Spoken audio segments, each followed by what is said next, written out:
समुद्र के नीचे क्या है, आखिर क्या है समुद्र की मिस्ट्री। ऐसा क्यों है कि हम मंगल की जमीन के बारे में ज्यादा जानते हैं और समुद्र को सिर्फ 5% ही जान पाए हैं। आज हम सूरज को छू पा रहे हैं लेकिन समंदर के अंदर नहीं जा पा रहे हैं। ये सवाल समंदर को काफी रहस्यमय बना रही है। समंदर की दुनिया में कौन सी राज दफन है जिन तक हम नहीं पहुंच पाए हैं। समुद्र कितना गहरा है और इसका अंत कहाँ होता है, और सबसे महत्वपूर्ण सवाल कि समंदर के नीचे क्या है। इन सारे सवालों के जवाब हम आपको इस वीडियो में बताने जा रहे हैं। तो चलिए टॉपिक पे आते हैं। समुद्र तल से 40 मीटर अंदर जाने की अनुमति स्कूबा डाइवर्स को अलाउ होता है और इसके आगे 100 मीटर तक डीप सी डाइवर्स गोता लगा सकते हैं। लेकिन ज्यादा गहराई के वजह से पानी का प्रेशर बढ़ जाता है। अगर सावधानी में थोड़ी सी भी गलती हुई तो शरीर के अलग अलग हिस्सों पे चोट आ सकती है। लेकिन इसके बाद भी हॉबर्ट मिच नाम के एक व्यक्ति ने एक सांस में 214 मीटर तक ड्राइव करके वर्ल्ड रिकॉर्ड बनाया था। समुद्र के नीचे 332 मीटर तक स्कूबा डाइविंग का वर्ल्ड रिकॉर्ड है जो इजिप्ट से ताल्लुक रखने वाले अहमद गबर ने बनाया था। समुद्र के अंदर 500 मीटर की गहराई में हमें ब्लू व्हेल देखने को मिलती है जिसका वजन 150,000 किलोग्राम होता है। हम जैसे जैसे समुद्र के नीचे जाते हैं वैसे वैसे हमारे ऊपर पानी का वेट बढ़ते जाता है, जिसके कारण समंदर में आगे बढ़ना कठिन होता है। अंदर जाते जाते पानी का प्रेशर इतना बढ़ जाता है कि इससे ज्यादा अंदर ब्लू व्हेल भी नहीं जा सकती। इसके आगे 535 मीटर वो गहराई है जहां तक एम्परा पेंगुइन्स एक सांस में 20 मीटर तक गोता लगा सकती है। इनकी हड्डियां समुद्र के इस प्रेशर को झेल सकती है। समुद्र के नीचे 1000 मीटर की गहराई में जाने के बाद स्केरी जोन की शुरुआत हो जाती है। यहाँ तक प्रकाश भी नहीं पहुँच पाती।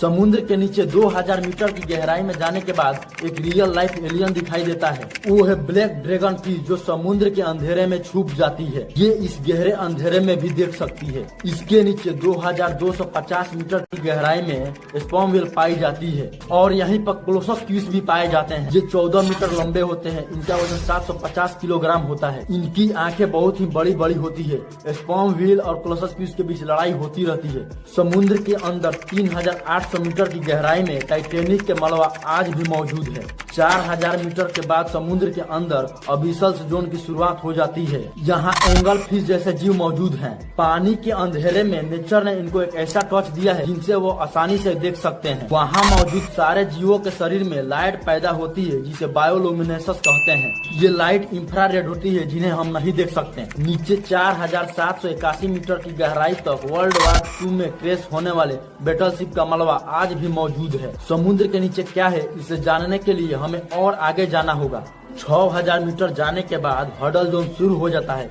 यहाँ पानी का प्रेशर बहुत ही खतरनाक होता है। जॉन वाल्श और जैक्स पिकार्ड ने 10,916 मीटर की गहराई में जाकर वर्ल्ड रिकॉर्ड बनाया। इस गहराई पर सिर्फ इनकी सबमरीन की रोशनी थी और इस रोशनी में इन्होंने एक अजीब घटना देखी जहाँ कोई बहुत बड़ा जीव इनका पीछा कर रहा था। लेकिन यहाँ पानी का प्रेशर इतना ज्यादा था कि इनके सबमरीन में क्रैक पड़ गया जिनके कारण इन्हें ऊपर आना पड़ा। मरियाना ट्रीप समुद्र के 11000 मीटर की गहराई में मौजूद है। ये समुद्र का सबसे डीपेस्ट पॉइंट है। इसे चैलेंजर द्वीप भी कहा जाता है। ये समुद्र की सबसे गहरी खाई है। इससे आगे आज तक कोई नहीं गया।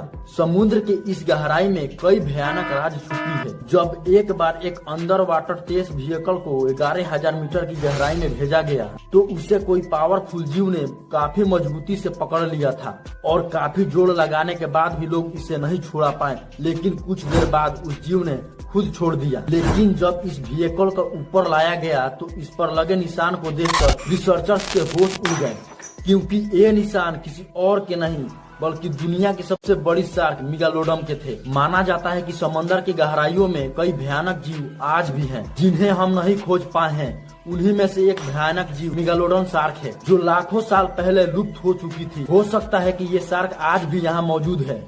समुद्र के नीचे कई तल क्षेत्रों में अनेक जगह सक्रिय ज्वालामुखी है जिनसे लावा निकलते रहता है। ऐसे गर्म इलाकों में भी कई बार कुछ शार्क को देखा गया है और यह वैज्ञानिकों के लिए एक रहस्य है कि कुछ शार्क यहाँ पे जिंदा कैसे रह सकती है।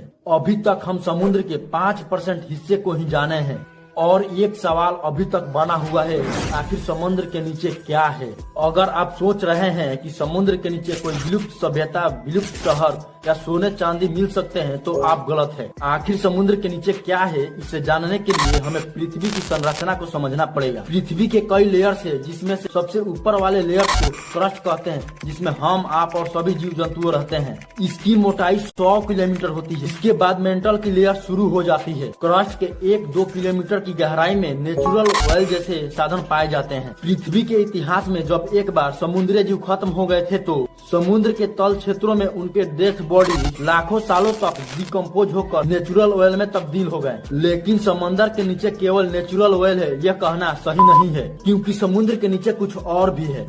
समुद्र के नीचे क्या है, ये जानने के लिए वैज्ञानिक काफी समय से रिसर्च कर रहे थे। वैज्ञानिकों ने मेक्सिको के समुद्र के नीचे एक नदी की खोज की, जिसका नाम सिनोट एंजेलिटा रखा। कई जगह यह नदी समुद्र के नीचे 115 फीट तक बहती है, लेकिन इस नदी का पानी पीने योग्य नहीं बल्कि खारा होता है। वैज्ञानिकों के लिए सबसे बड़ा सवाल ये था कि समुद्र के नीचे नदी कैसे बह सकती है। ये पता लगाने के लिए वैज्ञानिक रिसर्च करने लगे तो पता चला कि समुद्र के नीचे नदी बहने के लिए धरती का घूमना, समुद्र के पानी का घनत्व और टेम्परेचर जिम्मेदार। समुद्र के नीचे सूर्य की रोशनी सारे जगह अलग अलग टेम्परेचर क्रिएट करती है, और साथ ही पृथ्वी के लगातार घूमने के वजह से समुद्री सतह पर छोटी छोटी वाटर करंट पैदा होती है, जिस वजह से समुद्र के नीचे नदी बहने लगती है। समुद्र के नीचे इस तरह से बहने वाले नदी को गल्फ स्ट्रीम या गल्फ धारा कहते हैं। दोस्तों, समुद्र के नीचे क्या है, इसके बाकी रहस्य बाकी 95% हिस्से में दफन है। हम जानते हैं कि हमने समुद्र के अभी 5% हिस्सों को ही कंप्लीट किया है। बाकी 95% हिस्से